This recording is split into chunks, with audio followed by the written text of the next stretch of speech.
Hello friends, very good morning. So we will have live interaction at 7 p.m. today on Zoom. So ఇది ఎలా interact అవ్వాలంటే మీకు మన UPSC trial WhatsApp group లో మీరు join అవ్వండి. వాట్సాప్ గ్రూప్ లింక్ నేను కామెంట్స్ లో పెడతాను, కామెంట్ లో పిన్ చేస్తాను. So join that WhatsApp group. సరిగ్గా రాత్రి 7 గంటలకి 5 నిమిషాల ముందు 6:55 కి నేను లాగిన్ డీటెయిల్స్ పోస్ట్ చేస్తాను గ్రూప్ లో. So you can join that Zoom session and interact with me live. 1 hour పాటు 7 to 8 PM వరకు మీరు అడిగిన అన్ని క్వశ్చన్స్ ఆన్సర్ చేస్తాను. And so UPSC Infinity course గురించి ఎవరికి ఏ డౌట్స్ ఉన్నా సరే, తక్కువ ఫీజు, బాగా చెప్తారా చెప్పరా, మిగిలిన ఫ్యాకల్టీ ఎట్లా ఉంటారు, కోర్స్ సరిగ్గా కంప్లీట్ చేస్తారా, ఎటువంటి డౌట్ అయినా సరే, ఆన్లైన్ టెస్ట్లు పెడతారా లేదా, గ్రూప్స్ కూడా కవర్ చేస్తారా, ఎంత డీప్ గా వెళ్తారు, మెయిన్స్ ఓరియంటేషన్ ఉంటుందా లేదా, ఆన్సర్ రైటింగ్ ప్రాక్టీస్ చేయిస్తారా లేదా, జనరల్ గా you have so many doubts. A doubts ఉన్నా అడగండి, ఎటువంటి డౌట్స్ ఉన్నా అడగండి. ఎన్సీఆర్టీ చదవకపోతే అర్థమవుతుందా, అర్థం అవ్వదు, ఇట్లాంటి ఎనీ కైండ్ ఆఫ్ క్వశ్చన్ మీరు అడగండి, నేను ఆన్సర్ చేస్తాను. And you can see me there, it will be a video session, నేను కనిపిస్తాను. You can use chat box, you can also unmute and speak also. ఇక్కడ యూట్యూబ్ లో మనం లైవ్ చేసినప్పుడు వచ్చేసరికి మీకు కంటే ఇక్కడ బెటర్ గా మీరు మాట్లాడుతుంది, ఎందుకంటే ఇక్కడ మీరు మీ మాటలు నాకు వినిపిస్తాయి. సో అక్కడ ఓన్లీ చాట్ బాక్స్ వాడేవాళ్ళు, ఇక్కడ మీరు డైరెక్ట్ గా నాతో మాట్లాడొచ్చు. ఐ కెన్ ఎన్ని క్వశ్చన్స్ అన్న అడగొచ్చు. Get all your doubts clarified in that 1 hour session. I'll start it at sharp 7 p.m. and stop it at sharp 8 p.m. తర్వాత వేరే క్లాస్ ఉంది, జూమ్ సెషన్ వాళ్ళు వాడతారు ఫ్యాకల్టీ. సో ఈ 1 hour ని యూటిలైజ్ చేసుకోండి. అండ్ మీకు ఇది మీకు తెలిసిందే, పబ్లిక్ అడ్మినిస్ట్రేషన్ ఆప్షన్ లాంచ్ చేస్తున్నాను. And it will be taught personally by me, నేనే టీచ్ చేస్తాను. అండ్ మీకు తెలుసు పబ్లిక్ అడ్మినిస్ట్రేషన్ కి డిమాండ్ ఎంత ఉంటుంది, 40,000 50,000 ఛార్జ్ చేస్తారు బయట, and I'm charging 20,000 only, that to 4 installments of 5,000 each. UPS infinity ఇంకొక 2 days లో 3 days లో, బేసికల్ గా ఇవాళ 13th 14th and 15th కి ఎండ్ అయిపోతుంది ఆఫర్. ఇన్ఫాక్ట్ 31st July కి ఎండ్ అవ్వాలి, ఇంకా 15 days ఎక్స్టెండ్ చేశాను నేను. August 15th ఇండిపెండెన్స్ డే రోజుకి లాస్ట్ డే అది. ఆ రోజు లోపు మీరు జాయిన్ అయితే 40,000 కే జాయిన్ అవ్వచ్చు. 16th నుంచి it will become 50,000. So use this opportunity. మీకు ఏమైనా డౌట్స్ ఉన్నా ఏమున్నా నాతో డైరెక్ట్ గా ఇంటరాక్ట్ అవ్వండి, మాట్లాడండి. Get all your doubts cleared. And one more thing, 5 o'clock కి నేను పాలిటీ క్లాస్ కూడా చెప్పబోతున్నాను. మీరు ఇంట్రెస్ట్ ఉంటే పాలిటీ క్లాస్ కూడా మీరు జాయిన్ అవ్వచ్చు. మీరు యూపీఎస్సీ ట్రయల్ గ్రూప్ లో ఉంటే మీరు 4:55 నేను లాగిన్ డీటెయిల్స్ పెడతాను. 5 to 6:30 అంతవరకు కూడా నేను రిజర్వేషన్స్ గురించి మొత్తం డీటెయిల్డ్ గా ఇవాళ క్లాస్ విత్ నోట్స్ డిక్టేట్ చేస్తూ క్లాస్ చెప్తాను. సో ఈవెన్ మీరు సరదాగా అటెండ్ అవ్వాలంటే అటెండ్ అవ్వచ్చు, జాయిన్ అవ్వండి. అవ్వకపోయిన దట్స్ డిఫరెంట్ థింగ్. సరదాగా అటెండ్ అవ్వాలన్నా అవ్వచ్చు. It will be live and interactive session on reservations. ఇండియాలో రిజర్వేషన్స్ ఎప్పుడు స్టార్ట్ అయ్యాయి, దానికి సంబంధించిన డిఫరెంట్ కాన్స్టిట్యూషనల్ ప్రావిజన్స్ ఏంటి, and also what are the different Supreme Court judgments on that, and current standing ఏంటి, ఇలాంటి విషయాలు డీటెయిల్డ్ అనాలిసిస్ జరుగుతుంది. So attend it. దీని తర్వాత మళ్ళీ 7 PM కి లైవ్ ఇంటరాక్షన్ ఉంటుంది. సో ఫ్రీ ఫ్లోయింగ్, మీరు ఏ క్వశ్చన్స్ అని అడగొచ్చు, నేను ఆన్సర్ చేస్తాను. So use this opportunity. One more thing, mock test start చేస్తున్నాం ఈ సండే నుంచి. Every Sunday will be mini mock. 50 questions తో మినీ మాక్ స్టార్ట్ చేస్తున్నాం. 1 hour టైం ఇస్తున్నాం. త్వరలో గ్రాండ్ టెస్ట్ కి వెళ్ళిపోతాను. ఇంకా 1 or 2 hours with 100 questions. As of today 50 questions తో ఈ సండే నుంచి మినీ మాక్ స్టార్ట్ అయిపోతున్నాయి. సబ్జెక్ట్ వైజ్ కోర్సెస్ 7,000 rupees కే మీకు అందుకోవచ్చు. Beauty of this course is, మీరు ఒక సింగిల్ సబ్జెక్ట్ తీసుకున్నప్పటికీ, అంటే ఇక్కడ మీకు కనిపిస్తున్న ఏ సబ్జెక్ట్ ఏ సబ్జెక్ట్ అయినా మీరు తీసుకోవచ్చు. Right, polity, economy, history, geography, current affairs, ethics and integrity, IR, ఏది తీసుకున్నప్పటికీ కూడా you will still get complimentary access to online test. Basic గా మీకు తెలిసిందే, ఆన్లైన్ టెస్ట్లకే చాలా వేలు తీసుకునే రోజులు ఇవి. అట్లాంటిది నేను కాంప్లిమెంటరీగా I'm giving it free with subject. ఏదో ఒక సబ్జెక్ట్ తీసుకుంటే చాలు. అంటే 7,000 పెట్టి మీరు ఎకానమీ తీసుకున్నా సరే, you will get access to all online test. Only economy టెస్ట్లు అని కాదు, కంప్లీట్ గా ఇప్పుడు నేను చెప్పిన మినీ మాక్స్ కి, ఆ తర్వాత గ్రాండ్ టెస్ట్లకి, that with unlimited validity. So 1 2 3 4 cycles. ఎందుకంటే ఎకానమీ కోర్స్ అన్లిమిటెడ్ కాబట్టి ఇది కూడా అన్లిమిటెడ్. మీకు మాక్ టెస్ట్ యాక్సెస్ కూడా అన్లిమిటెడ్ గా వస్తుంది. తర్వాత ఫ్యూచర్ లో ఓన్లీ మాక్ టెస్ట్లకే thousands లో పెట్టే రోజులు వస్తాయి. సో ఎర్లీగా స్టార్టింగ్ డేస్ లో కాబట్టి నేను మాక్ టెస్ట్లు అనేవి ఫ్రీగా ఇస్తున్నాను. So use this opportunity. Complimentary access to online test. అంటే ఫుల్ ప్రోగ్రామ్ రాయని వాళ్ళు, అట్లీస్ట్ మీకు బాగా ఇబ్బంది పెడుతున్న ఒక సబ్జెక్ట్ అన్నా మీరు జాయిన్ అవ్వగలిగితే, this is what you will get beautiful option. Bank and SSC infinity కూడా మనం చాలా లో ఫీజ్ లో ఆఫర్ చేసుకోవచ్చు ఈ రోజులు. And I'm revising it to optimal fees. ఈ 8,000 అనేది కూడా తక్కువే, ఎందుకంటే ఐఎమ్ గివింగ్ 2 కోర్సెస్. ఒక్క బ్యాంక్ కే 10,000 8,000 తీసుకుంటారు. And I'm giving life time validity in this. 6,000 ఉంది ప్రెసెంట్, 26th నుంచి 8,000 చేస్తున్నాను. So before that if you can join 6,000 కి మీరు అందుకోవచ్చు. సో కాంటాక్ట్ నెంబర్ నాది, మీరు ఎప్పుడైనా కాల్ చేయండి, get your doubts clarify. And also individual courses చూడండి, ఇవి quant infinity and English infinity, ఇవి కూడా 2,000 కే వచ్చేస్తున్నాయి ఇప్పుడు. ఇందులో అర్థమెటిక్, ప్యూర్ మ్యాథ్స్ రెండు కవర్ చేస్తాను. సో బ్యాంక్ ఎగ్జామ్స్ కి, సిజిఎల్ ఎగ్జామ్స్ కి హెల్ప్ అవుతుంది. More than that again unlimited access to all mock test. అంటే మీకు రీజనింగ్, క్వాంట్, ఇంగ్లీష్, అలాగే CGL full marks, bank full marks అన్ని కూడా మీకు ఇందులో వచ్చేస్తాయి. అందుకే ఒక ఇండివిజువల్ కోర్స్ తీసుకున్నా సరే I'm giving unlimited access to all mock test. Mock టెస్ట్లు అనేవి అటు యూపీఎస్సీ వాళ్ళకి, ఇటు బ్యాంక్ వాళ్ళకి కూడా I'm giving it free. Again it comes with lifetime validity. So this is my phone number, get in touch. And 26th August నుంచి 2,000 కాస్త 3,000 అవుతుంది. So before that it is 2,000. Same is the case with English. English కూడా ఇప్పుడు 2,000, 26th August నుంచి 3,000 అవుతుంది. దీంట్లో కూడా unlimited మాక్ టెస్ట్లు అన్ని సబ్జెక్టులకి వస్తాయి. ఇది మీకు కాంపిటేటివ్ ఎగ్జామ్స్ కి హెల్ప్ చేస్తుంది, హిందూ పేపర్ అనాలిసిస్ కి హెల్ప్ చేస్తుంది, కాంప్రహెన్షన్ స్కిల్స్ బిల్డ్ అవుతాయి. Again this comes with lifetime validity. So this is my phone number. You can call me up on this, and also you can make payments.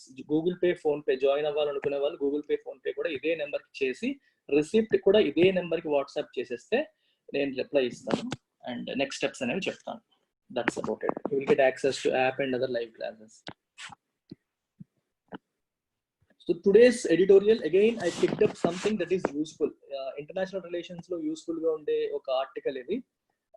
See, I'll tell you one thing. So some of you have commented yesterday. ఇందులో అయితే vocabulary ఎక్కువ ఉంటుంది, అందులో అయితే vocabulary ఎక్కువ ఉంటుంది. Don't look at it quantitatively, look at it qualitatively. ఏదన్నా ఒక ఆర్టికల్ చదివినప్పుడు మనం ఏం నేర్చుకున్నాం అనేది ఇంపార్టెంట్. పెద్ద ఆర్టికల్ చదువుతున్నప్పుడు vocabulary లేదా? There are so many words that you might have learned even in yesterday's editorial. Yesterday's editorial మీరు చదవడం వల్ల ఒక important social issue like gender inequality మీద మీకు ఒక అవగాహన వచ్చి ఉంటుంది. దాంతో పాటు ఒక ఫ్రేజ్ వచ్చింది, ఇలాంటి చాలా వర్డ్స్ వచ్చాయి. వొకాబులరీ అనేది ప్రతి ఆర్టికల్లోనూ ఉంటుంది.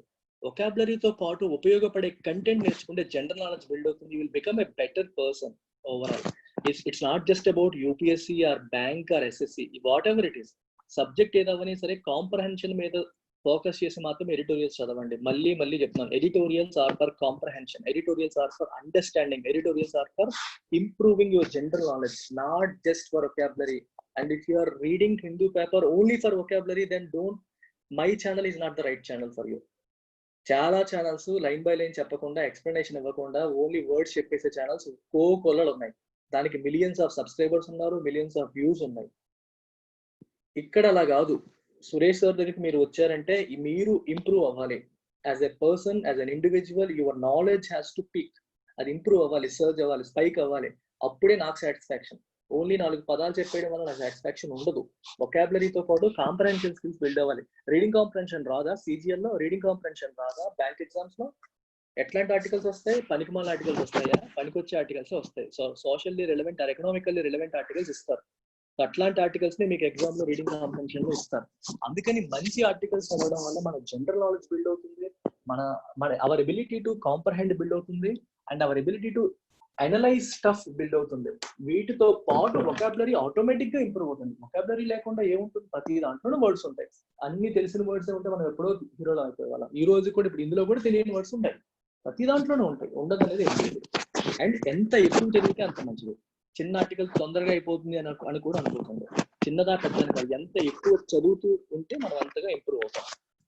అంటే అబ్బాయి అడిగాడని కాదు, ఇలాంటి ఆలోచనతో చాలా మంది ఉంటారు. So it is my job to educate you. అంటే మీకు తెలియదు కాబట్టి నేను చెప్తున్నాను. సో మాకు తెలుసు సార్, మేము ఎలాగే ఉంటామంటే then there are other channels, you can always move, nobody stops.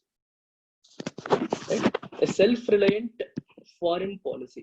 Self reliant అనేది థీమ్. మనం ఈ మధ్యన ఆత్మనిర్భర్ అని చెప్పి మాట్లాడుకుంటున్నాం.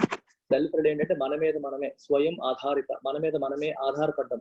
రిలయన్స్ అంటే, రిలై అంటే డిపెండ్. 3 words ఉన్నాయండి డిపెండ్ అవ్వడానికి. Rely, bank, depend. డిపెండ్ అంటే మీకు తెలిసింది ఆల్రెడీ. రిలై అన్నా బ్యాంక్ అన్నా కూడా సేమ్ మీనింగ్ వస్తుంది. BANK bank, RELY rely. Self reliant foreign policy అంటే మన మీద మనమే ఆధారపడే పాలసీ, మన స్వయంగా చేసుకునే పాలసీ, వేరే వాళ్ళ మీద ఆధారపడకుండా ఉండేది అనేది ఉద్దేశంగా. In a multipolar world order this means having variable combinations with like minded partners.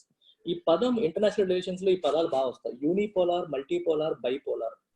Unipolar అంటే ఒకటే పవర్, అంటే ఒకటే వరల్డ్ పవర్ ఉంది, అది చాలా పవర్ఫుల్ గా ఉన్నప్పుడు దాన్ని యూనిపోలార్ అంటాం. అండ్ మల్టీపోలార్ అంటే మోర్ దాన్ 2 పవర్స్. బైపోలార్ అంటే 2 పవర్స్. అర్థమవుతుందా? మీకు ఎగ్జాంపుల్ కింద తీసుకుంటే 1947 వరల్డ్ వార్ 2 తర్వాత, వరల్డ్ వార్ 2 అయిపోయిన తర్వాత వరల్డ్ స్లోగా ఎలా అయిపోయింది? బైపోలార్ వరల్డ్ కింద వెళ్ళిపోయింది. ఒకవైపు సోవియట్ యూనియన్, ఇంకోవైపు యుఎస్. మల్టీపోలార్ అంటే when there are more than 2 powers. మనకి వరల్డ్ వార్ 2 తర్వాత సోవియట్ యూనియన్ ఒకవైపు, యుఎస్ ఒకవైపు. సో బైపోలార్ వరల్డ్, ఒక రకంగా కోల్డ్ వార్ అండి, కోల్డ్ వార్ ఎరా అనేవాళ్ళం. సో వాళ్ళకి వీళ్ళకి పడేది కాదు, ఒకరినొకరు ట్రస్ట్ చేసేవాళ్ళు కాదు, ఫిజికల్ గా వార్ జరిగేది కాదు, కానీ యాంటీ ట్రస్ట్, ఒకళ్ళ మీద ఒక డిస్ట్రస్ట్ ఉండేది, నమ్మకం ఉండేది కాదు. సో ప్రపంచం అంతా కూడా 2 గ్రూపులుగా విడిపోయిన రోజులు అవి. దాన్ని మనం ఏమంటాం? బైపోలార్ వరల్డ్ అంటాం. సోవియట్ యూనియన్ విచ్ఛిన్నం అయిపోయిన తర్వాత 1990s లో విచ్ఛిన్నం అయిపోయిన తర్వాత it was like unipolar world. America ప్రపంచానికి పెద్దన్నగా వ్యవహరించింది. సో అదొక్కటే పవర్ లాగా ఉండింది. 2008 ఫినాన్షియల్ క్రైసిస్ తర్వాత అమెరికా కొంచెం వెనకబడింది. ఇప్పుడు మళ్ళీ multipolar world. It's not just America or China, there are many worlds, many powerful countries today. అందుకే ఈ రోజు వరల్డ్ ఆర్డర్ అనేది మల్టీపోలార్ కింద డిఫైన్ చేస్తున్నారు. This means having variable combinations with like minded partners. అంటే మనతో ఆలోచనలు షేర్ చేసుకునే ఎంతో మందితో మనం పార్ట్నర్షిప్ లోకి వెళ్ళవచ్చు. మనం ఒక్కలమే సైలోస్ లో ఒంటరిగా ఉండడం వల్ల సాధించేది ఉండదు. అవసరాన్ని బట్టి పార్ట్నర్స్, డిఫరెంట్ పార్ట్నర్స్ తో మనం జత కట్టాలి అనేది ఇక్కడ చెప్తున్నది. ఎనీవే మనం చూసేటప్పుడు ఈ డీటెయిల్స్ అన్ని అర్థమవుతాయి మనకి. Self Reliance is the theme of India 74th independence day. చెప్తున్నాను ఆల్రెడీ, సెల్ఫ్ రిలయన్స్, మన మీద మనమే ఆధారపడడం అనేది. This concept is commonly associated with the economy and production of key goods and services within the country in light of the global supply shock caused by the pandemic.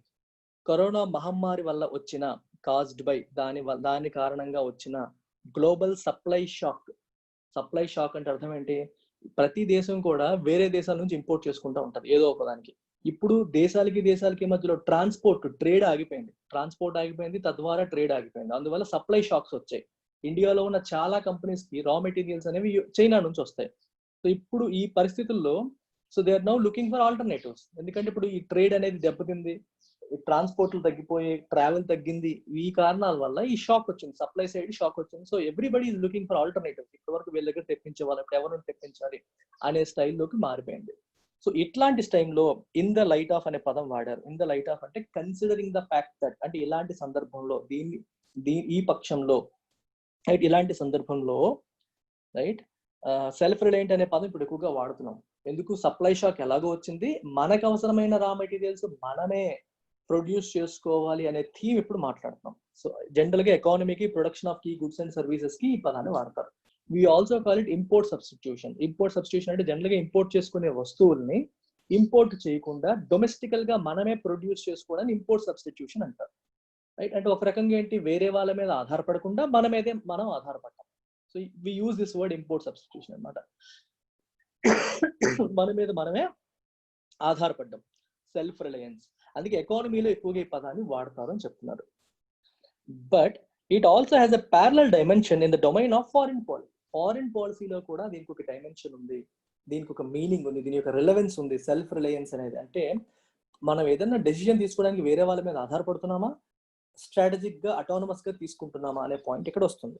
If the domestic goal is to reduce dependence on imports for critical commodities, okay, economy పరంగా తీసుకుంటే critical commodities వేరే వాళ్ళ మీద, imports మీద depend అవ్వకుండా import substitution ద్వారా మనం ఎక్కువగా ప్రొడ్యూస్ చేసుకోవడం అనేది ఎకానమీ పరంగా గోల్ అయితే, డొమెస్టిక్ గోల్ అయితే, the foreign policy corollary is to recalibrate the time tested axiom of strategic economy. Same thing మనం ఫారిన్ పాలసీకి అనువదిస్తే, కొరోలరీ అంటే ఒక ప్రపోజిషన్ ని, ఒక థియరీని బేస్ చేసుకొని తీసుకున్న ఇంకొకటి అనమాట. అంటే ఇక్కడ ఎలా అర్థం చేసుకోవచ్చు, డొమెస్టిక్ పరంగా సెల్ఫ్ రిలయన్స్ ఎలా అర్థం చేసుకుంటే, దాన్ని బేస్ చేసుకొని ఫారిన్ పాలసీలో మనం అర్థం చేసుకోవాలి. ఫారిన్ పాలసీని మనం ఎలా దాన్ని పర్టికులర్, దాని యొక్క నెక్స్ట్ కరెక్ట్ పదం రావట్లేదు, ఫారిన్ పాలసీలో సేమ్ థింగ్ ని మనం అనువదిస్తే, ఆపాదిస్తే, సో దాన్ని ఉపయోగించుకుంటే, దాన్ని బేస్ చేసుకొని అప్పుడు ఏమవుతుంది is to recalibrate the time tested axiom of strategic economy. చూడండి, స్ట్రాటజిక్ ఎకానమీ అంటే మనం స్ట్రాటజికల్ గా తీసుకునే ఏ నిర్ణయాలకు కూడా వేరే వాళ్ళ మీద ఆధారపడకుండా, వేరే వాళ్ళ ఫోర్స్ లో మనం చేయకుండా మన ఇండిపెండెంట్ డెసిషన్స్ మనమే చేసుకునేలాగా ఉండడాన్ని స్ట్రాటజిక్ ఎకానమీ అంటాం. అంటే ఏ నిర్ణయమైనా మనంతటా మనమే చేసుకునేలాగా. అంటే మీకు ఎగ్జాంపుల్ చెప్తాను. For example, India Iran relations తీసుకుంటే, India use to import oil from Iran. Iran నుంచి ఇండియా ఆయిల్ ఇంపోర్ట్ చేసుకునేది. ఇరాన్ కి యుఎస్ కి గొడవ వచ్చింది.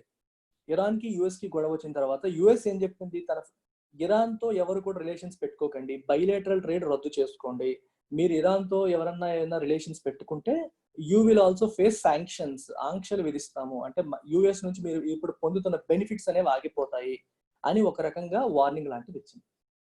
రైట్, అప్పుడు ఇండియా మెల్లగా నెగోషియేట్ చేసుకుంది అనుకోండి, దట్స్ అ డిఫరెంట్ థింగ్. కానీ ఇప్పుడు ఏమవుతుంది, ఇండియా ఇరాన్ తో ట్రేడ్ చేయాలా లేదా అనే నిర్ణయం ఇండియా తీసుకుంటుందా, యుఎస్ తీసుకుంటుందా? చూడండి, ఇప్పుడు యుఎస్ ప్రెషర్ వల్ల ఇండియా తన నిర్ణయాన్ని మార్చుకుంది అనుకో, that means we don't have strategic autonomy. అంటే మన అటానమీ మనం కోల్పోయినట్టు, మన నిర్ణయాలు మనం తీసుకోనట్టు, ఆ సెన్స్ లో వస్తుంది. స్ట్రాటజిక్ అటానమీ అంటే అర్థం అది, మనం ఒకరితో బిజినెస్ చేయాలనేది మన నిర్ణయం, అది వేరే వాళ్ళు డిసైడ్ చేయకూడదు. వాళ్ళ ప్రెషర్ కి లొంగి మనం మానేస్తే we're losing strategic autonomy. So strategic అటానమీని ఆ రకంగా అర్థం చేసుకోండి. అటానమీ అంటే తెలుసు కదా మనకి, అటానమస్ ఇన్స్టిట్యూట్ అంటారు. అంటే వాళ్ళ ఎగ్జామ్స్ వాళ్ళే కండక్ట్ చేసుకుంటారు, వాళ్ళ అఫైర్స్ వాళ్ళే మేనేజ్ చేసుకుంటారు, దాన్ని అటానమస్ ఇన్స్టిట్యూట్ అంటాం. యాక్సియం అంటే అర్థం ఏంటి, టైం టెస్టెడ్ యాక్సియం అంటే వైడ్లీ బిలీవ్డ్ ఫ్యాక్ట్ అన్నట్టు. అంటే widely something that everybody believes as true, అందరూ నమ్మేది, ఎస్టాబ్లిష్డ్ ఫ్యాక్ట్ అని, చాలా రోజులుగా ఎస్టాబ్లిష్డ్ ఫ్యాక్ట్ అని. అంటే స్ట్రాటజిక్ అటానమీ అనేది ఉండాలి, ఇండియాకి స్ట్రాటజిక్ అటానమీ అనేది ఇంపార్టెంట్ అని అందరూ నమ్ముతున్నది. అండ్ ఇండియా మొదటి నుంచి ఉంది, ఎందుకంటే India was never part of Soviet union, India was never part of US. అంటే యుఎస్ తోని జత కట్టలేదు, సోవియట్ యూనియన్ తోని జత కట్టలేదు. కోల్డ్ వార్ టైంలో కూడా ఇండియా ఎప్పుడు స్ట్రాటజిక్ గా అటానమస్ గా ఉండేది, ఎవరితోని ఏ గ్రూప్ లోనూ చేరలేదు. ఒక రకంగా చెప్పాలంటే Indian prime minister Jawahar Lal Nehru అప్పట్లో నాన్ అలైన్మెంట్ మూవ్మెంట్ అనే దానికి నాంది పలికారు. నాన్ అలైన్మెంట్ అంటే these guys don't align with any of them. అంటే ఇటువైపు సోవియట్ యూనియన్ వాళ్ళతోనే కలవరు, అటువైపు యుఎస్ వాళ్ళతోనే కలవరు. No alignment. అలైన్మెంట్ అంటే కలవడం, వాళ్ళతో పాటు ఉండడం, ఎవరితోని అలైన్మెంట్ అవ్వకుండా ఉండడం అనే దానికి ఒక రకంగా India was the founding father. Non alignment movement, NAM అంటాం. 1961 లో ఇది ఫస్ట్ మీటింగ్ జరిగింది అనుకుంటాను, సరిగ్గా గుర్తులేదు, ఇయర్ చెక్ చేసుకోండి. And Pandit Jawahar Lal Nehru was one of the founding members of this movement. Okay, అప్పటి నుంచి ఇండియా నాన్ అలైన్మెంట్ ఫాలో అవుతుంది, స్ట్రాటజిక్ అటానమీ అనేది మెయింటైన్ చేసుకుంటూ వస్తుంది. రైట్, ఇప్పుడు రీకాలిబ్రేట్ అంటే అర్థం ఏంటంటే, it is time we look at that aspect in a different way. Okay, recalibrate meaning ఏంటి, to look at an idea or a thing in a slightly different way అని అర్థం అనమాట. మళ్ళీ దాన్ని వేరే రకంగా చూడాల్సిన టైం వచ్చింది. అంటే ఎకానమీ పరంగా ఇప్పుడు డొమెస్టిక్ గా మనం వేరే వాళ్ళ మీద డిపెండ్ అవ్వకుండా ఇంపోర్ట్ సబ్స్టిట్యూషన్ వైపు ఎలా చూస్తున్నామో, ఇలా ఫారిన్ పాలసీ విషయంలో కూడా ఇప్పటి వరకు మనం స్ట్రాటజిక్ అటానమీ అనే దాన్ని ఏ రకంగా చూసామో దాన్ని చూసే విధానంలో చిన్న మార్పు రావాలి. అక్కడ కూడా ఎలా మార్పు వస్తుంది, ఇక్కడ కూడా అలాంటి మార్పు రావాలి. ఇట్ ఈస్ టైమ్, ఆ టైం వచ్చింది ఇప్పుడు చూడాలని ఈ సెంటెన్స్ చెప్తుంది. India has historically prided itself, right, India has historically prided it self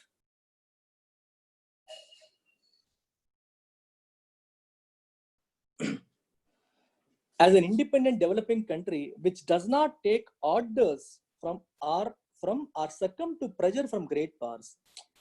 ఇక్కడ కూడా మళ్ళీ ఒకసారి చూడండి, ఇండియా హిస్టారికల్ గా మన గత చరిత్ర అంతా నెమరు వేస్తే తిప్పితే, ప్రైడెడ్ ఇట్ సెల్ఫ్ అంటే ఒక రకంగా ఎవరి మీద ఆధారపడకుండా, ఎవరి ఆర్డర్స్ తీసుకోకుండా ఒక స్ట్రాటజిక్ అటానమీని నిలబెట్టుకుంటుంది అనే గర్వం, అనే ఒక రకమైన సెల్ఫ్ రెస్పెక్ట్, గర్వం అనేది మనకుంది. అది ఒక ఇంపార్టెంట్ ఇష్యూ. అంటే ఒకళ్ళకి సకంబ్ అయిపోవడం, ఒకళ్ళ పవర్ కింద పడిపోవడం అనేది మన ఆత్మగౌరవానికి సంబంధించింది అన్నట్టుగా ఇండియా బిహేవ్ చేసింది ఇన్ని రోజులు కూడా. అందుకని ఎవరితోనూ వెళ్ళలేదు. It does not take orders from anyone. మీ ఆర్డర్స్ మేము ఫాలో అయ్యేలాగా ఎవరి దగ్గర ఆర్డర్స్ తీసుకోలేదు. Or succumb to pressure from great powers. Succumb అంటే లొంగిపోవడం, yield, submit, YIELD, yield, SUBMIT, submit, and succumb, SUCCUMB, succumb అంటే లొంగిపోవడం అని అర్థం. To pressure from great powers అంటే బాగా పవర్ఫుల్ కంట్రీస్ పెట్టిన ప్రెషర్కి ఈ రోజు మనం లొంగిపోలేదు, ఎవరి ఆర్డర్స్ మనం తీసుకోలేదు. Whether the world order was bipolar, మీకు ఇందాక మాట్లాడుకున్నాం 1947 నుంచి 1991 వరకు bipolar world order, Soviet Union ఒకవైపు, యుఎస్ ఒకవైపు. యూనిపోలార్ 1991 నుంచి 2008 వరకు, అప్పుడు యుఎస్ ఏమో 1991 సోవియట్ యూనియన్ విచ్ఛిన్నం అయిపోయిన తర్వాత యూనిపోలార్ వరల్డ్, ప్రపంచంలో అమెరికా ఒక్కటే నెంబర్ 1 కంట్రీ, పవర్ఫుల్ కంట్రీ అయిపోయింది. 2008 తర్వాత యుఎస్ ఏమో long cycle of economic crisis, ఆర్థికంగా దెబ్బతినింది, సంక్షోభాలను చూసింది. చైనా ఇదే టైంలో బాగా గ్రో అయిపోయింది. ఆర్ మల్టీపోలార్ ప్రెజెంట్ టైమ్స్, ఇప్పుడు మల్టీపోలార్ వరల్డ్, చైనా పవర్ఫుల్ గా ఉంది, ఇండియా పవర్ఫుల్ గా ఉంది, బ్రెజిల్ పవర్ఫుల్ గా ఉంది, యుఎస్ పవర్ఫుల్ గా ఉంది, ఆస్ట్రేలియా పవర్ఫుల్ గా ఉంది. There are many countries which are powerful today, Japan ఉంది. The need for autonomy in making foreign policy choices has remained constant. ఏ రోజు తీసుకున్నా అంటే 1947 నుంచి 1990 వరకు ఉన్న బైపోలార్ వరల్డ్ లో కానీ, తర్వాత వచ్చిన యూనిపోలార్ వరల్డ్ లో కానీ, ఇప్పుడున్న మల్టీపోలార్ వరల్డ్ లో కానీ, the need for autonomy in foreign policy choices, foreign పాలసీలు అంటే వేరే వాళ్ళతో మన రిలేషన్స్ ఎలా ఉండాలి అని నిర్ణయించుకునే దాంట్లో అటానమీ ఉండడం, అంటే స్వతంత్రత ఉండడం, మన డెసిషన్స్ మనమే తీసుకోవడం అనేది, దానికి అవసరమైన నీడ్ అనేది హ్యాస్ రిమైన్డ్ కాన్స్టెంట్. అప్పటికిప్పటికీ ఏం మార్పులా, ఇండియా ఎప్పుడైనా సరే వేరే వాళ్ళ ఫారిన్ పాలసీ డెసిషన్స్ లో it has to have strategic autonomy. Strategic గా మనకి అటానమీ ఉండాలి అనే విషయంలో ఎటువంటి మార్పు లేదు. అది యూనిపోలర్ వరల్డ్ అవ్వండి, బైపోలర్ అవ్వండి, మల్టీపోలర్ అవ్వండి, we need to have strategic autonomy. Showing flexibility. Yet, strategic autonomy has often been adjusted in India's history as per the changing milieu. చూడండి స్ట్రాటజిక్ అటానమీ అని ఒకవైపు అంటున్నాం, ఇంకోవైపు has often been adjusted in India's history as per changing milieu. అంటే అర్థమేంటి? మిలియా అంటే social environment, అంటే అప్పటికున్న పరిస్థితులు అని అర్థమవుతుందా? అప్పటికున్న పరిస్థితులు తగ్గట్టుగా ఇండియా హిస్టరీలో ఏం చేసిందంటే అవసరానికి తగ్గట్టుగా అటానమీని అడ్జస్ట్ చేసుకుంది. అంటే అవసరం అయినప్పుడు వేరే వాళ్ళ సాయం తీసుకోవడానికి ఇండియా వెనుకాడలేదు, నేను ఎవరి సాయము తీసుకోను అని అనుకోలేదు. అవసరమైనప్పుడు సాయం అర్థించింది, సాయం తీసుకునింది కూడా. చూడండి examples. In moments of crisis, ఈ సంక్షోభ సమయాల్లో India has reinterpreted freedom and shown flexibility for survival. Freedom, నేను ఎవరితో మాట్లాడను, ఎవరి దగ్గర ఉండను అనే ఆలోచన పెట్టుకోకుండా ఇండియా సర్వైవల్ కోసం, అప్పటికున్న పరిస్థితుల కోసం వేరే వాళ్ళ సహాయాన్ని అర్థించిన సందర్భాలు ఉన్నాయి. During the 1962 war with China, the high priest of non alignment, prime minister Jawaharlal Nehru had to appeal to the US for emergency military aid to stave off the Chinese from taking over the whole of eastern India. 1962లో చైనాతో జరిగిన వార్లో the high priest of non alignment, high priest అంటే chief, అంటే ఒక leader, kind of leader of a movement అనమాట. High priest అంటే leader of a movement అని అర్థం. ఏ మూవ్మెంట్? Non alignment movement. మీకు చెప్పాను ఇందాక 1960s లో 61లో స్టార్ట్ అయింది. అప్పటికే 1962లో వారు, అంతకు ముందే మన 5 కంట్రీస్ కలిపి ఫౌండ్ చేసే అందులో పండిట్ జవహర్లాల్ నెహ్రూ కూడా ఒకళ్ళు. సో హై ప్రీస్ట్ ఆఫ్ అంటే ఆయన చెప్పాను leader of that movement. Jawaharlal Nehru గారే had to appeal to the US కి అపీల్ చేశారు, రిక్వెస్ట్ చేశారు. ఎందుకు? ఫర్ ఎమర్జెన్సీ మిలిటరీ ఎయిడ్, అత్యవసరంగా మీ మిలిటరీని పంపండి, మాకు సహాయం చెయ్యండి. To stave off the Chinese. ఎందుకు స్టేవ్ ఆఫ్ అంటే to stop something bad from happening. ఏంట bad? From taking over the whole of eastern India. అప్పుడు అమెరికా మనకి సాయం చేయకపోతే, ఓకే, కంప్లీట్ గా ఈస్టర్న్ ఇండియా అంతా కూడా చైనా టేక్ ఓవర్ చేసుకునేది. అందుకని ఆ చైనాని ఆపడం కోసం అమెరికా యొక్క సహాయాన్ని అప్పుడు అర్థించారు. సిమిలర్గా in the build up to the 1971 war with Pakistan, పాకిస్తాన్తో 1971 వార్ కి ముందు, in the buildup, in the run up అంటారు, దానికంటే ముందు కూడా Prime Minister Indira Gandhi had to enter a treaty of peace, friendship and cooperation with the Soviet Union to ward off both China and the US. 1971 కి equations మారిపోయాయి and US was closer to Pakistan at time. అంటే ఇప్పుడు China US కూడా పాకిస్తాన్కి సహాయం చేయడానికి వచ్చేయకుండా ఆపడానికి India ఏం చేసింది? Had to enter a treaty of peace, friendship and cooperation with Soviet union తో ఒక ట్రీటీ అంటే ఒప్పందంలోకి వెళ్ళింది. సో నాన్ అలైన్మెంట్ అని చెప్తూనే అవసరం వచ్చినప్పుడు ఒకసారి యుఎస్ తో, ఇంకొకసారి సోవియట్ యూనియన్ తో కూడా మనం ఇలాంటి ఫ్రెండ్షిప్ చేయడం అనేది జరిగింది. అవసరం వచ్చినప్పుడు వాళ్ళ సహాయాన్ని తీసుకోవడం అనేది జరిగింది అని చెప్పడం కోసం చెప్తున్నారు. Right? And in Kargil in 1999 లో కార్గిల్ లో కూడా India welcomed direct intervention by the US to force Pakistan to back down. Kargil war లో కూడా యుఎస్ డైరెక్ట్ గా ఇంటర్వ్యూన్ అయ్యి పాకిస్తాన్ ని వెనక్కి వెళ్ళిపోండి, ఇంకా ఆగిపోండి అని ఫోర్స్ చేయడానికి వచ్చినప్పుడు కూడా ఇండియా ఆపలేదు, యాక్సెప్ట్ చేసింది, ఆహ్వానించింది. ఓకే, యుఎస్ చెప్పింది మీరు పాకిస్తాన్ మీరు వెనక్కి వెళ్ళిపోండి, తగ్గిపోండి. సో ఇండియా దాన్ని యాక్సెప్ట్ చేసింది. అందుకే కార్గిల్ విక్టరీ అంటున్నాం, వాళ్ళు వెనక్కి వెళ్ళారు కాబట్టి మనం గెలిచినట్టు కదా. సో దానికి కూడా ఇండియా యాక్సెప్ట్ చేసింది, దాన్ని కూడా స్ట్రాటజిక్ అటానమీకి దెబ్బ అని భావించలేదు, ఆ రకంగా దాన్ని తీసుకోలేదు అంటున్నాం. In all the above examples, India did not become any less autonomous when geopolitical circumstances compelled it to enter into de facto alliance-like cooperation with major powers. ఈ అన్ని ఎగ్జాంపుల్స్ లో కూడా India did not become any less autonomous. Like మన అటానమీకి వచ్చిన దెబ్బ ఏమీ లేదు అక్కడ. ఇప్పుడు 1962లో వచ్చిన వార్లో కానీ, 1971 వార్లో కానీ, కార్గిల్ వార్లో కానీ వేరే కంట్రీస్ ఇన్వాల్వ్ అయినప్పటికీ కూడా ఇండియా అటానమీకి, అంటే మన స్వతంత్రతకి, మన నిర్ణయాలు మనమే తీసుకునేదానికి ఎక్కడా దెబ్బ తగలలేదు. ఓకే, మనం లెస్ అటానమస్ అవ్వలేదు. ఈవెన్ వెన్ జియోపొలిటికల్ సర్కమ్స్టెన్సెస్, అప్పటికున్న పరిస్థితులు, పొలిటికల్ అంటే మనకు తెలుసు కదా, ఈ రాజకీయమైన పరిస్థితులు, జియోపొలిటికల్ దేశాలకి మధ్యలో వచ్చేవి, బార్డర్స్ కి సంబంధించినవి, జియోపొలిటికల్ ఇష్యూస్, వీటిల్లో ఈ పరిస్థితులు కూడా కంపెల్డ్ అంటే ఫోర్స్ చేసింది ఎవరిని, ఇండియాని. ఎందులో, to enter into de facto alliance like cooperation with major powers. De facto అంటే అక్కరింగ్ ఇన్ ఫ్యాక్ట్ అని అర్థం. ఫర్ ఎగ్జాంపుల్ చూడండి, Bengaluru is the de facto capital of IT in India. IT capital ఇండియాకి, అంటే అదేమన్నా లీగల్ గా రాశారా బెంగళూరు ఐటీ క్యాపిటల్ అని చెప్పి గవర్నమెంట్ డిక్లేర్ చేసిందా? చేయలేదు, చెయ్యక్కర్లేదు. అలాగే Mumbai is the de facto financial capital of India. Financial companies, banks majority అన్ని కూడా ముంబైలో ఉంటాయి. డిఫాక్టో అంటే అక్కరింగ్ ఇన్ ఫ్యాక్ట్, రియాలిటీలో జరిగేది, కానీ దాని మీద ఒప్పందాలు, అఫీషియల్ అగ్రిమెంట్స్, డాక్యుమెంట్స్ ఉండవు. సో ఇక్కడ కూడా ఏమవుతుంది, ఇండియా ఇప్పుడు నాటో ఉంది, నార్త్ అట్లాంటిక్ ట్రీటీ అని అవి ఉంటాయి. ఇప్పుడు నాటో కానీ ఇట్లాంటి చాలా ఉంటాయి మీకు ఆర్గనైజేషన్స్. ఇప్పుడు నాటో వచ్చేసరికి ఏమవుతుందంటే వాళ్ళందరికీ జాయింట్ మిలిటరీ ఫోర్స్ ఉంటుంది. అలా ఇండియాకి ఎవరితోనూ అలయన్స్ లేవు.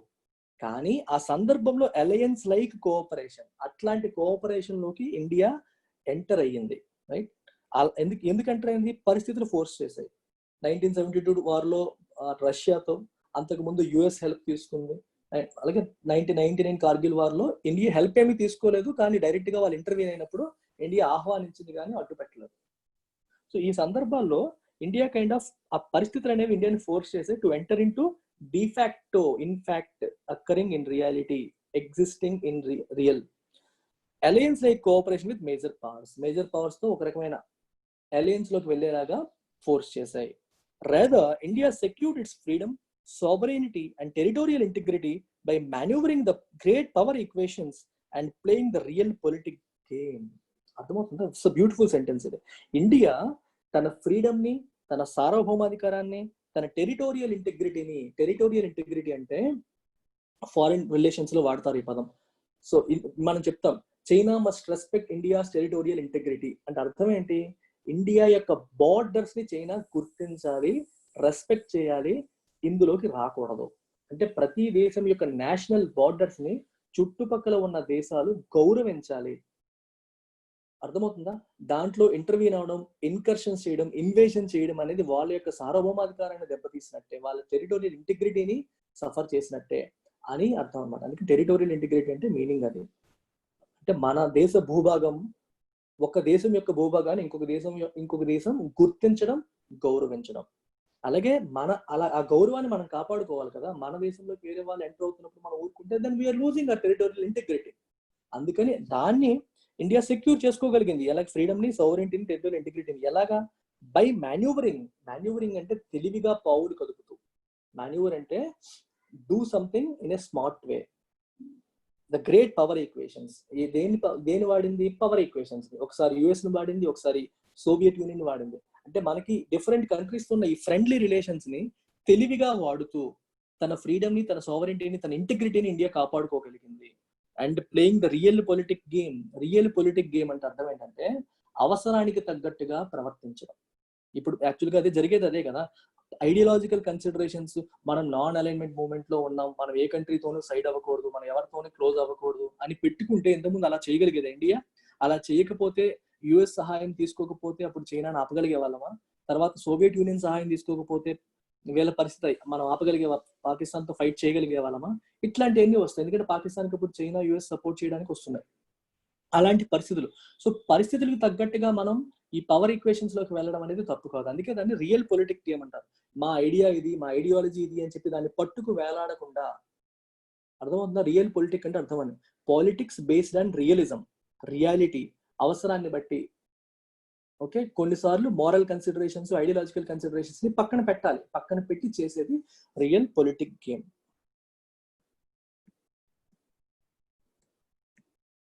Today, although there is no prospect of an outright war with China in the wake of its incursions across the line of actual control, India is at an inflection point with regard to strategic autonomy.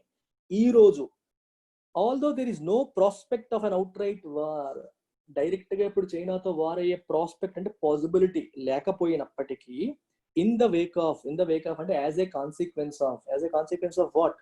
It's incursions across the line of control దగ్గర China యొక్క incursions అంటే అర్థం ఏంటి? Invasions. Border దగ్గర వాళ్ళు మన విషయంలో దూరిపోవడం, attack చేయడం, అంటే మన బార్డర్ దాటి వాళ్ళు రావడం, ఇవన్నీ చేసి ఫాలోయింగ్ దీస్ థింగ్స్ అయినా సరే అవుట్ రైట్ వార్ జరిగే ప్రాస్పెక్ట్స్ ఏమీ లేవు, అంత పరిస్థితులు ఏమీ లేవు. అయినప్పటికీ India is at inflection point with regard to strategic autonomy విషయంలో India is at turning point, inflection point అంటే point from which direction changes. For example, మనం ఒక సైన్ వేవ్ తీసుకోండి. ఇలా వేవ్ అలా కిందకు వస్తుంది అనుకోండి, కిందకు వస్తూ సడన్ గా ఒక్కసారిగా రైజ్ అయింది. దాన్ని ఏమంటాం? ఇన్ఫ్లెక్షన్ పాయింట్ అంటాం. ఇన్ఫ్లెక్ట్ అవుతుంది అక్కడ. ఇప్పుడు మనకి ఎకానమీ ఎలా ఉంది? డౌన్వర్డ్ ట్రెండ్ లో ఉంది. ఓకే, ఈ డౌన్వర్డ్ ట్రెండ్ అలాగే కొనసాగి వ్యాక్సిన్ వచ్చేసిన తర్వాత, కరోనా వైరస్ మనం జయించిన తర్వాత ఒక్కసారిగా ఎకానమీ రైజ్ అవడం మొదలు పెట్టింది అనుకోండి, that becomes an inflection point.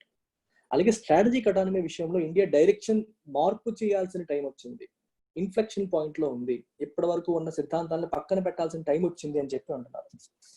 Non alignment 2.0 with China and the US as they slide into a new Cold War makes little sense when India's security and sovereignty are being challenged primarily by the former rather than the latter. ఇంతకు ముందు non alignment ఎలా అయితే follow అయ్యారో, ఇప్పుడు చైనాకి US కి మధ్యలో cold war జరుగుతుంది, కొత్త కోల్డ్ వార్.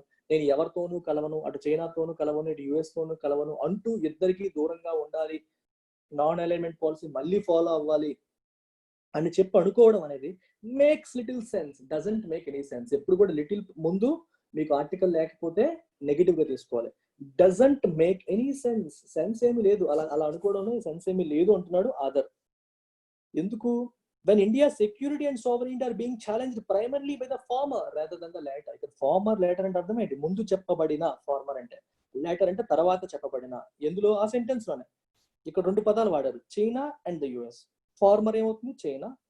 లేటర్ ఏమవుతుంది? The US. Okay, so India యొక్క సోవరెనిటీ మరియు సెక్యూరిటీని ఛాలెంజ్ చేస్తుంది ఎవరు?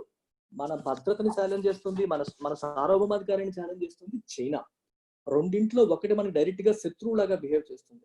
ఇలాంటప్పుడు నేను ఇద్దరికి దూరంగా ఉంటాను, ఎవరితోనూ కలవను అనుకోవడం doesn't make any sense. US కి దగ్గరలో తప్పు లేదు అనేది ఈయన పాయింట్, ఆదర్ యొక్క point. Fears in some quarters that proximity to the US will lead to loss of India's strategic autonomy are overblown because independent India has never been subordinated to a foreign hegemon. Hegemon అంటే super power, supreme power అని అర్థం. Okay, fears in some quarters అంటే కొంతమంది భయపడుతున్నట్టుగా. ఏం భయపడుతున్నారు? That proximity to the US will lead to loss of India strategic autonomy. Proximity అంటే closeness. అమెరికాకి ఇండియా దగ్గరగా జరగడం వల్ల మన స్ట్రాటజిక్ అటానమీ మనం కోల్పోతాము. అర్థమవుతుందా? Will lead to loss of strategic autonomy. మన స్ట్రాటజిక్ అటానమీని మనం కోల్పోతాం. స్ట్రాటజిక్ అటానమీ అంటే అర్థం ఏంటి? నిర్ణయాధికారం, మనకి సంబంధించిన నిర్ణయాలు మనమే తీసుకునే ఆ అటానమీ, స్వేచ్ఛ ఉండడం, అది మనం కోల్పోతాము అని కొంతమంది భయపడుతున్నారు. ఆ భయాలు అనేవి ఓవర్ బ్లోన్ అంటే అనుకున్న దానికంటే ఎక్కువ, ఎగ్జాజరేటెడ్, అవసరమైన దానికంటే ఎక్కువ భయపడిపోతున్నారు అని సెన్స్. ఎందుకంటే because independent India has never been subordinated by foreign hegemon. Independent India స్వతంత్రం వచ్చిన తర్వాత భారతదేశం అనేది ఎప్పుడు కూడా ఏ ఫారిన్ హెజిమన్ అంటే ఏ ఫారిన్ కంట్రీకి కూడా సబార్డినేట్ అవ్వలేదు, లొంగిపోలేదు పూర్తిగా. కాబట్టి ఇప్పుడు కూడా లొంగిపోదు, క్లోజ్ అవ్వడం అనేది లొంగిపోవడం కాదు అనేది ఆథర్ యొక్క point. The essence of self Reliance యొక్క ఎసెన్స్ ఏంటి, అసలు అర్థం ఏంటి? In the threat environment marked by a pushy China, which the US is now beginning to confront frontally, India should aim to have the proverbial cake of American support and also eat the cake. Very important sentence. That is, stay as an independent power center by means of intensified cooperation with middle powers in Asia and around the world. ఇప్పుడు ఒక threat environment లో మనం ఉన్నాం. అండ్ ఎటువంటి threat environment అది? It is marked by a pushy China. Pushy అంటే someone who keeps pushing you. Pushing అంటే తొయ్యడం అని కాదు ఇక్కడ. Someone who forces you to make decisions. ఇప్పుడు పుషీ సేల్స్ మ్యాన్ అనుకోండి, సేల్స్ మ్యాన్ ఏం చేస్తాడు? ఒప్పుకోండి వదలడు, ఇంకా ప్రజెంట్ చేసి ఊరుకోడు, పుష్ చేస్తూ ఉంటాడు అని పుషీ సేల్స్ మ్యాన్ అంటాం. అలాగే ఎక్సెసివ్లీ అసర్టివ్, అలా ఆ మీనింగ్ కూడా తీసుకోవచ్చు. ఎక్సెసివ్లీ అసర్టివ్ అంటే ఓవర్ అంబిషియస్, ఎక్సెసివ్లీ అసర్టివ్, అన్ని నాకే కావాలి, ఈ పోర్షన్ నాదే, అరుణాచల్ ప్రదేశ్ నాదే, లదాఖ్ నాదే, ఈ ప్రాంతం నాదే, అన్నింట్లో మేము కావాలి, ఓవర్ అంబిషియస్ గా బిహేవ్ చేయడం. ప్రతి దాంట్లో కూడా ఇండియాని పుష్ చేయడం అంటే ఫిజికల్ గా తొయ్యడం అని కాదు, మెంటల్ గా ఒక రకంగా టార్చరే కదా. వాళ్ళు ఇన్కర్షన్స్ చేస్తుంటే మనకి అదొక స్ట్రెస్.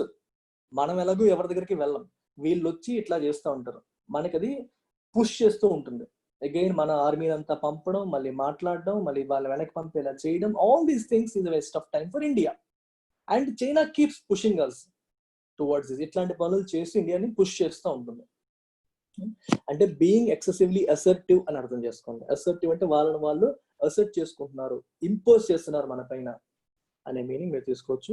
ఇలాంటి పరిస్థితుల్లో which the US is now beginning to confront frontally. ఇప్పుడు చైనాని అమెరికా డైరెక్ట్ గా ఫైట్ చేస్తుంది, మొహమాట పడట్లా, స్టేట్మెంట్స్ డైరెక్ట్ గా రిలీజ్ చేస్తుంది, డైరెక్ట్ గా ఫైట్ చేస్తుంది, సో ఇవన్నీ చేస్తుంది. ఇలాంటి టైంలో India should aim to have the proverbial cake of American support and also eat the cake. So దీని అర్థం ఏంటంటే, take the cake, you cannot take the cake and eat it అన్నారంటే అర్థం ఏంటి? ఇది ప్రోవెర్బ్ అనమాట. ఈ ప్రోవెర్బియల్ దీని మీనింగ్ చెప్తాను. You cannot take the cake and eat it, or you cannot retain the cake and eat it అంటే అర్థం ఏంటి? కేక్ నువ్వు తినేసావు అనుకో ఉండదు, ఉంచుకున్నావు అనుకో తినలేవు. అంటే నువ్వు తినేస్తే ఉండదు, ఉంచుకుంటే తినలేవు. అంటే ఏదో ఒకటే జరుగుతుంది. నీ దగ్గర కేక్ ఉంది, తినేస్తే అది నీ దగ్గర ఉండదు, ఉంచుకుంటే నువ్వు తినలేవు. అంతేకాదు ఉంచుకుంటానంటే మనం తినడానికి అవ్వదు. అంటే ఏదో ఒకటే జరుగుతుంది, రెండు జరగవు అనే ఉద్దేశం. అంటే ఇక్కడ ఉద్దేశం ఏంటి? అమెరికాతో క్లోజ్ అయితే స్ట్రాటజిక్ అటానమీ కోల్పోతాం. స్ట్రాటజిక్ అటానమీ కోల్పోకూడదు అనుకుంటే అమెరికా సపోర్ట్ రాదు, రెండిట్లో ఒకటే వస్తుంది అనేది నార్మల్ అర్థం. కానీ ఇక్కడ ఏమంటున్నారు? India should aim to have the proverbial cake of the American support. అంటే కేక్ కూడా తీసుకోవాలి and also eat the cake. అంటే కేకు మన దగ్గరే పెట్టుకోవాలి, తినేయాలి, అంటే రెండు రావాలి. అంటే అర్థం ఏంటి? ఇండియా అవసరమైనప్పుడు అమెరికా సపోర్ట్ తీసుకోవాలి, at the same time independent గా ఉండాలి. రెండింటిని బ్యాలెన్స్ చేయడానికి ప్రయత్నం చేయాలి అని ఆథర్ చెప్తారు. Author is not saying that India should grow closer to US and also become an ally of US. కాదు, అమెరికాకి దగ్గరికి వెళ్ళండి, అమెరికా సహాయం తీసుకోండి, కానీ ఇండిపెండెన్స్ వదులుకోవద్దు అని అంటున్నారు. అందుకే that is stay as an independent power centre by means of intensified cooperation with middle powers in Asia and around the world. Middle powers ఏవైతే ఉన్నాయో, నైదర్ టూ బిగ్ నార్ టూ స్మాల్, ఇట్లాంటి powers, south Africa ఇట్లాంటి countries తీసుకుంటే వీళ్ళందరితో మనం మంచి relation maintain చేస్తూ ఏషియాలోను మిగిలిన ప్రపంచంలో కూడా ఇండియా కూడా ఒక పవర్ సెంటర్ గానే ఉండాలి. there is no need to be subjugated to any other country or subordinated to any other country including US.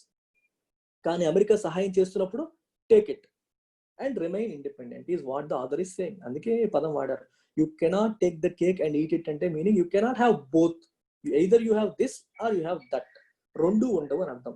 కానీ ఈయనేమంటున్నారు? we can have both అని. మనం అమెరికా సపోర్ట్ తీసుకుంటాం, స్ట్రాటజిక్ అటానమీ కూడా మెయింటైన్ చేసుకుంటాం. అలా ఏం చేయాలి ఇండియా అని చెప్పి ఆథర్ అంటున్నారు. So this is a idiom అనమాట, ఒక ఫ్రేజ్, ప్రొవెర్బియల్ ఫ్రేజ్, ప్రొవెర్బ్ లాగా వాడతారు.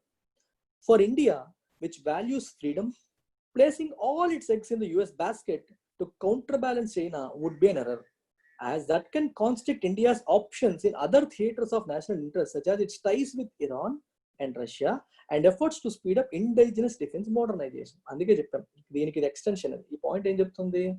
చైనాని కౌంటర్ చేయడానికి, to counter balance China, if India puts all it's eggs in the US basket, what is the meaning of this? Is again an idiom.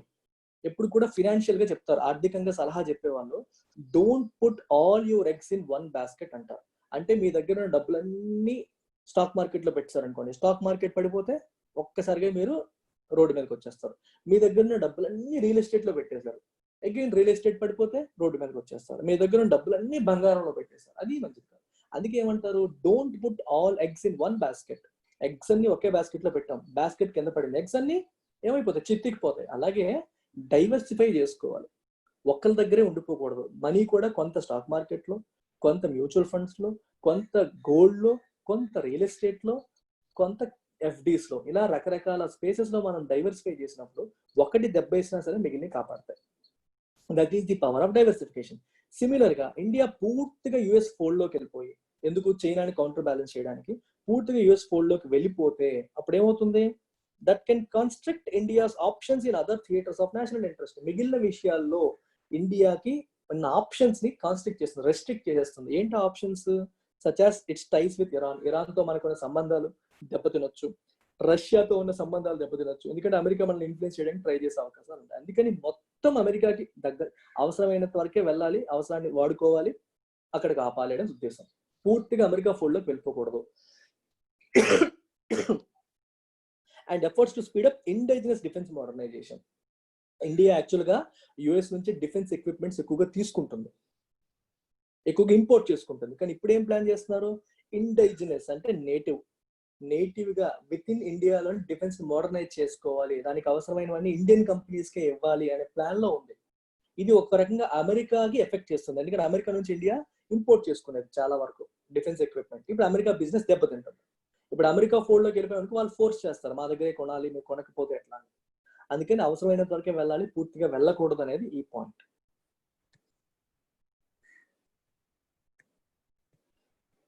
Diversification is the essence of self-reliance.